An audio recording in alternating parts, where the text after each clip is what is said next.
Flight attendant slaps black billionaire midair. His shocking response grounds the plane. What happens when a single act of prejudice at 30,000 feet spirals into a moment that changes everyone on board? The hum of the jet engines filled the first-class cabin of Flight 827, a red-eye from New York to London. Marcus Everett, a tech billionaire known for his quiet philanthropy, sat by the window, his laptop open to a spreadsheet of his latest charity initiative. At 42, Marcus had built an empire from nothing, a black man who'd risen from the projects to the penthouse, yet carried himself with a humility that disarmed most. Tonight, though, his calm demeanor would be tested. The flight attendant, Claire, moved through the aisle with a practiced smile, her blonde ponytail swaying. She'd been charming to the other passengers, mostly white executives and their families, but her demeanor shifted when she reached Marcus. Her eyes lingered on his worn sneakers, a choice he made for comfort, not status. "Sir, you need to put that away," she said sharply, pointing to his laptop, though others nearby worked undisturbed. Marcus raised an eyebrow but complied, closing the device with a soft click. Minutes later, Claire returned, her voice louder. "Sir, I said no electronics." Marcus frowned, his laptop already stowed. "I'm just reading," he said, holding up a paperback. Her lips tightened.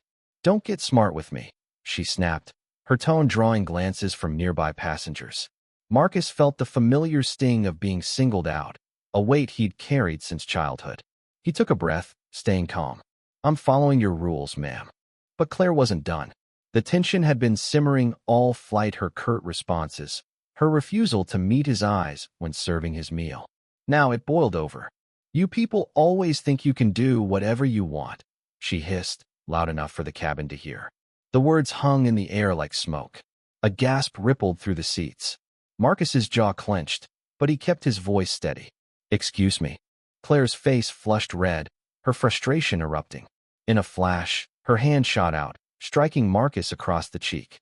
The slap echoed like a thunderclap. Passengers froze. A child dropped her toy. The cabin seemed to hold its breath, the only sound the drone of the engines. Marcus touched his cheek, his eyes burning not with anger, but with a deep, weary resolve. "You just made a big mistake," he said quietly, his voice cutting through the silence. Claire faltered, her bravado cracking as she realized the weight of her actions. The other passengers stared, some whispering, others pulling out phones to record. Marcus stood, his 6 feet 2 inches frame commanding the space. "Captain," he called, his voice calm but firm. "I need to speak to the captain." The co-pilot emerged, assessing the scene. Marcus, still composed, explained the assault, his words measured but laced with the pain of a lifetime of such moments. Claire stammered, claiming Marcus had been disruptive, but the passengers contradicted her, their voices rising in his defense. A white businessman in a suit stood up. "She's lying. He did nothing wrong." A woman across the aisle nodded. "I saw the whole thing. It was unprovoked." The co-pilot, sensing the gravity, radioed the captain. Minutes later, the plane's intercom crackled. "Ladies and gentlemen, we're diverting to Boston for an unscheduled landing. Please remain seated." The cabin buzzed with murmurs. Claire's face drained of color as she was escorted to the galley. On the ground, police met the plane.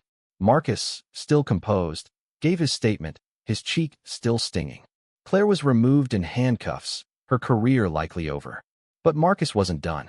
As passengers disembarked, he stood at the gate, addressing them. "This wasn't just about me," he said, his voice steady but emotional. "It's about every person who's judged before they're known. We're better than this. We have to be." The crowd was silent, some nodding, others wiping tears. A young black girl, maybe 10, approached him, clutching her mother's hand. "Thank you," she whispered. Marcus knelt, smiling softly. "You're enough, just as you are," he told her. In the days that followed, the story went viral. Marcus didn't seek the spotlight, but he used it, launching a campaign for diversity training in the airline industry.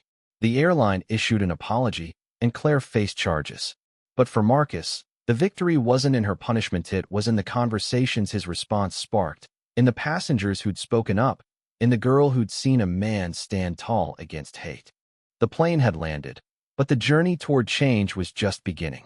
Thank you for listening. If you find it interesting, please like and subscribe to follow the next stories.